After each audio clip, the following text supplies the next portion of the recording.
Hello students, our today's topic is maintain depreciation keys and calculation methods. After the configuration of asset types in SAP, the manager wants to calculate their depreciation according to the following calculation as per the accounting terms. He wants to calculate depreciation through straight line method and reducing or declining balance method. Depends on the type of assets and how long it will be used as that is useful life. जैसे building के लिए हम इस्तेमाल करने वाले हैं straight line method, इसका formula है asset value divide by useful life for 2% depreciation on 100 years useful life. For machinery and equipment, straight line method from acquisition value to 0 for 15 years useful life method. Fixtures and fittings declining balance for 2 times 5 years useful life method. Vehicles declining balance method for 2.5 times on 7 years useful life method. Low value asset on 100% complete depreciation for 3 years useful life method. AUC, that is asset under construction. On AUC, asset under construction, there is no depreciation or a special depreciation. And for land, there will be manual depreciation, and goodwill, no depreciation or amortization define करेंगे.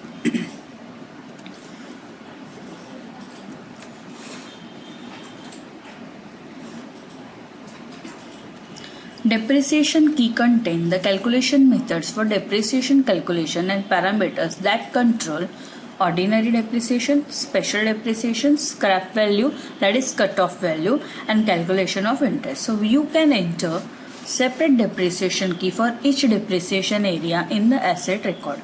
For that we can use transaction code AFAMA or bypath SPRO, SAP Reference Implementation Guide, Financial Accounting, Assets Accounting, Depreciation, Valuation Methods, Depreciation Key and Maintain Depreciation Key. So SAP में जाकर हम depreciation की maintain करते हैं. Enter SPRO, SAP Reference Implementation Guide, Financial Accounting,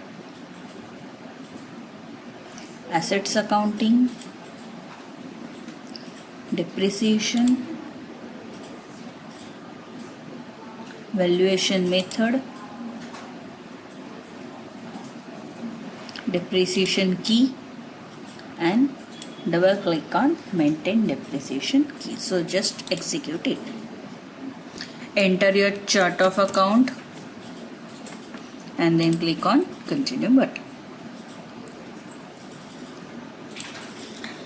basically यहाँ पर SAP के standards depreciation की maintain किए हुए हैं. अलग अलग हम चाहे तो हम नए डिप्रिसिएशन कीज मेंटेन कर सकते हैं. You can maintain depreciation keys by assigning calculation method to them into SAP. So you can define the following calculation methods such as a base method, declining method, change method, changeover percentage. You can also divide the duration of a depreciation into several phases. When you enter a changeover method for one of these phases, the system changes over to the next phase as soon as the event specified in the changeover method has occurred. The system then uses the depreciation calculation that is specified in the calculation method for this phase. You can maintain additional depreciation keys and their descriptions in accordance with your requirements. Then assign calculation method to depreciation keys and maintain any other necessary parameters. SAP में जाकर देखते हैं.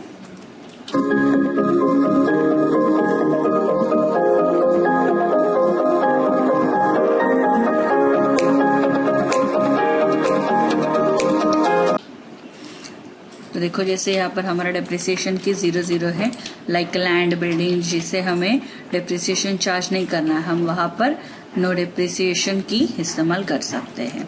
या फिर हमारा LINR method है, straight line method, वो हमें इस्तेमाल करना है तो वो हम डिफाइन कर सकते हैं. अगर हम चाहें तो इसको चेक कर सकते हैं. Just select it, double click, तो देखो, अगर हमें क्रिएट करना है तो हमें यहाँ पर डिफाइन करना है डेप्रिसिएशन की मैक्सिमम अमाउंट क्या होगा, कट ऑफ वैल्यू की क्या होगी, नो ऑर्डिनरी डेप्रिसिएशन में स्पेशल डेप्रिसिएशन देना है, no interest if no depreciation is plan tick करना है, या period control according to the physical year define करना है, डेप्रिसिएशन टू द डे देना है, या रिडक्शन इन शॉर्ट ईयर देना है, ये हम यहाँ पर डिफाइन कर सकते हैं। Then assignment of calculation method. अगर पर्टिकुलर डेप्रिसिएशन की के लिए हमें कौन से मेथड इस्तेमाल करने हैं, जैसे यहाँ पर 0 नो डेप्रिसिएशन के लिए बेस मेथड इस्तेमाल हुआ है ऑर्डिनरी, डिक्लाइन बैलेंस मेथड इस्तेमाल हुआ है 001, पीरियड कंट्रोल मेथड इस्तेमाल हुआ है 001 एंड मल्टी लेवल मेथड इस्तेमाल हुआ है 001। तो हम यहाँ पर चेक कर सकते हैं कि वो क्या मेथड है। 002 which is no automation depreciation, 001 which is sum of the year of digits. तो इस तरह से अलग अलग मेथड्स यहाँ पर डिफाइन किए हुए हैं। डिक्लाइन बैलेंस में जाएंगे तो देखो 001 डिस्क्रिप्शन डिफाइन किया है, कितने हाउ मच टाइम्स हम डिफाइन कर सकते हैं। देन पीरियड कंट्रोल कौन से पीरियड के लिए है, एंड मल्टी लेवल मेथड जहाँ पर हम हमारा अलग अलग मेथड लेवल मेंशन कर सकते हैं।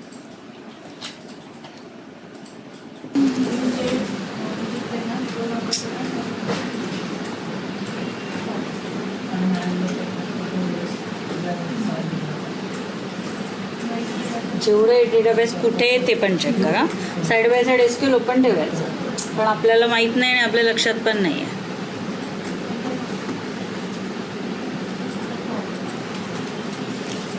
Classic models, HR, information schema, performance schema, sakila, system, world आणि टेस्ट आले सगळे। तुम्ही नवीन जनरेट केला, एसक्यूएल मध्ये जनरेट करून पुन्हा रन करून बघा, रिफ्रेश करून चेंज होतंय का। पण आपल्याला इथे एसक्यूएल ऍक्च्युअली काही करायचं नाही, जे काही करायचंय ते आपल्या ह्याच्यात करायचंय। ओके, कळलं इथपर्यंत। आता नेक्स्ट मला नवीन डेटाबेस जनरेट करायचा आहे, बट मी नाही एसक्यूएल मध्ये करणार आहे, मी पायथनवर काम करते, मग मला हे सगळं पायथन थ्रू करायचं आहे। मग पायथनमध्ये मला काय ॲड करायचं आहे, न्यू डेटाबेस, त्याला मिनिमाइज करा आणि तुमच्या ह्याच्यामध्ये ॲड करा। ह्याच्यातच केलं तरी चालेल, नवीन घेतलं तरी चालेल। चेंज बघा कुठे आला आहे, इम्पोर्ट आहे, माय कनेक्शन आहे। आता हे प्रिंट माय कनेक्शन इथून काढलं तरी चालेल, कारण माय कनेक्शन प्रिंट करायची गरज नाही आहे, बरोबर। कर्सर आहे, ट्राय करू। आता कर्सर एक्झिक्यूट डायरेक्ट डिफाईन केलं आहे, अनदर हे न देता आपली मर्जी। म्हणजे कसं असतं, जसं आपण म्हणतो ना A प्लस B = C, किंवा डायरेक्ट तुम्ही डिफाईन करा की त्याची टोटल दाखवा। मध्ये आपल्यावर आहे की अनदर तुम्हाला हे डिफाईन करायचं आहे की नाही, पण त्याच्याने फरक काय पडणार आहे की ज्या वेळेला तुम्ही तो यूज करताय ना, तर कॉल करताना त्याचा फरक पडेल। तर मग व्हेरिएबल एक्स्ट्रा डिक्लेअर केला तर फक्त लक्षात ठेवा की तुम्ही त्याला कॉल करणार आहे। ओके, कर्सर एक्झिक्यूट केलं। आता शो डेटाबेसच्या ऐवजी मला काय द्यायचं आहे, क्रिएट डेटाबेस, बरोबर। शोच्या ऐवजी काय करायचं आहे, क्रिएट डेटाबेस। डेटाबेसचं नाव काय द्यायचं आहे ते आपण देऊ शकतो। समजा मी PY1 नाव दिलं, ठीक आहे, शॉर्टकट द्या म्हणजे तुम्हाला हे करायला सोपं पडेल। So create database PY1, then try झाला। आता ॲक्सेप्टमध्ये काय द्यायचं आहे, my connection dot roll back. Okay, but इथे तुम्ही ज्यावेळेला डेटाबेस कनेक्ट करताय, बरोबर, कर्सर एक्झिक्यूट झाला, क्रिएट केला, त्या एक्झिक्यूटला मला अनदर डिफाईन करायचं आहे। मग आपण 2 स्टेटमेंट पास केले, एक शो डेटाबेस, एक क्रिएट डेटाबेस।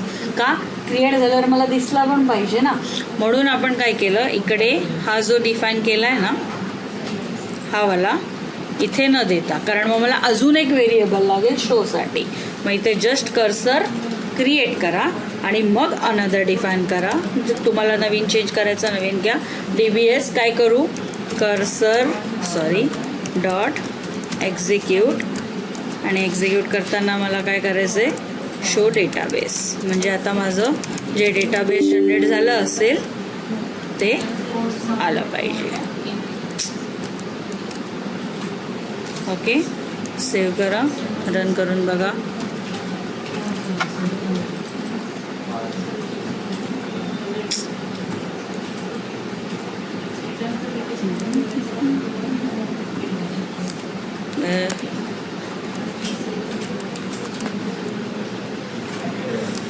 काय झालं सांगा.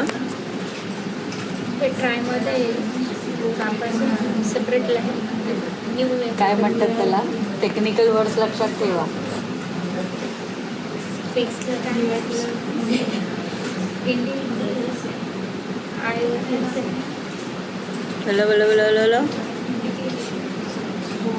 इंडेंट, इंडेंटेशन आला का आपला मला. एसक्यूएलला पण इथे वापरू शकता. तर एसक्यूएल वेगळं हे करायची गरज नाही, पण मला एसक्यूएल येत असेल तरच मी इथे वापरू शकते, कारण मला सिंटॅक्स महत्त्वाचे. ओके, पुढे सांगू. बस. ॲक्च्युली हे खूप लेंदी आहे, कारण सगळंच तुम्हाला जास्ती होईल, कारण तुमचं एसक्यूएल नाही लागलं. पण इथे आता तुम्हाला ही प्रॅक्टिस पण नाही करता येणार आहे.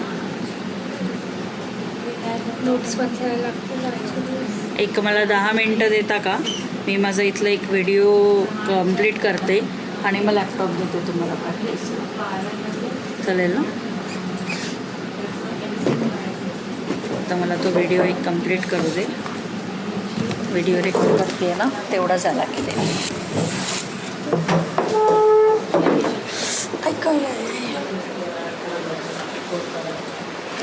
उर्वशी, प्रसाद सर को कॉल करना, उनको बोल मुझे माई एसक्यूएल कनेक्टर इंस्टॉल करना है. आपने फॉर्मेट किया था ना, वो इंस्टॉल नहीं.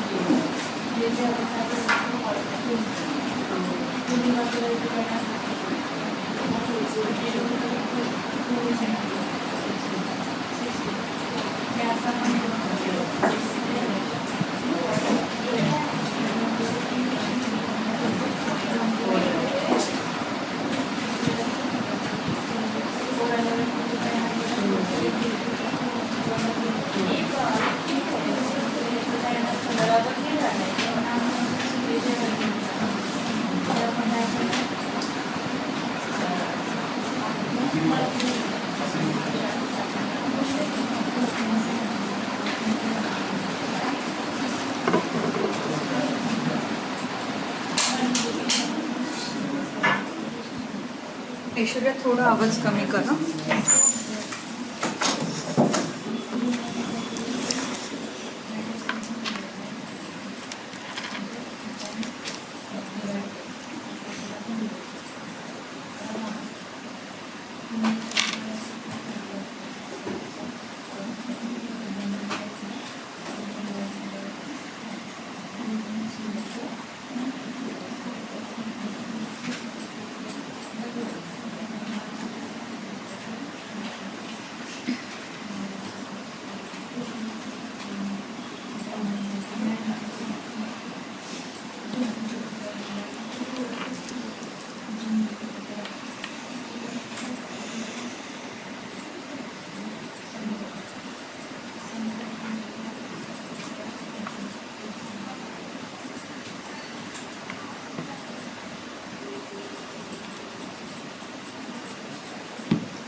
चेक करते हैं SPRO SAP reference implementation guide, financial accounting, assets accounting, depreciation, valuation method, depreciation की, मेंटेन डेप्रिसिएशन की। जैसे हमने यहाँ पर फॉर एग्जांपल LINR लिया तो LINR को डबल क्लिक करके चेक करो। यहाँ पर हम सारी डिटेल्स डिफाइन कर सकते हैं। असाइनमेंट कैलकुलेशन में जाएंगे तो यहाँ पर हमें अलग अलग मेथड मिलेंगे। जैसे फॉर डेप्रिसिएशन हम base method, decline method, period control method, multi level method इस्तेमाल कर सकते हैं। अब ये मेथड कहाँ पर डिफाइन कर सकते हैं, तो बैक जाते हैं। यहाँ पर कैलकुलेशंस मेथड देखो, define base method. Define base method में पर्टिकुलर मेथड पे क्लिक करेंगे तो इसके सारे डिटेल्स हमें मिल जाएंगे कि ऑर्डिनरी डेप्रिसिएशन है, टैक्स डेप्रिसिएशन है, डेप्रिसिएशन मेथड कौन सा है, ये सब हम इसमें डिफाइन कर सकते हैं। नेक्स्ट हमारा मेथड है declining balance method. Decline balance method में यहाँ पर हमारा मेथड जहाँ पे हम फैक्टर डिफाइन कर सकते हैं, मैक्सिमम मिनिमम परसेंटेज डिफाइन करेंगे जो ऑलरेडी स्टैंडर्ड डिफाइन किया हुआ है। Maximum amount method, maximum amount method में हमें एनुअली सेट करना है, ये कैसे हम यहाँ पे दे सकते हैं। Multi level method, multi level method में जाएंगे तो यहाँ पर डबल क्लिक कीजिए, आपको डिटेल्स मिलेंगे कि ये पर्टिकुलर चार्ट ऑफ डेप्रिसिएशन का मेथड हम कैसे इस्तेमाल करें। लेवल पे जाएंगे तो यहाँ पे हमारा acquisition year, validity year, period, base value, percentage हम डिफाइन कर सकते हैं।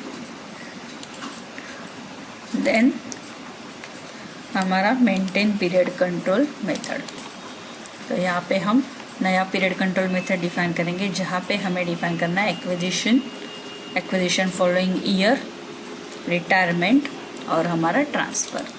जैसे हमने यहाँ पे किया है 1122, तो prorated period start date, prorated period start date end for retirement pro rata up to mid period at period start date. तो ये सारे अलग अलग मेथड हम यहाँ पर डिफाइन करके एक डेप्रिसिएशन की दे सकते हैं।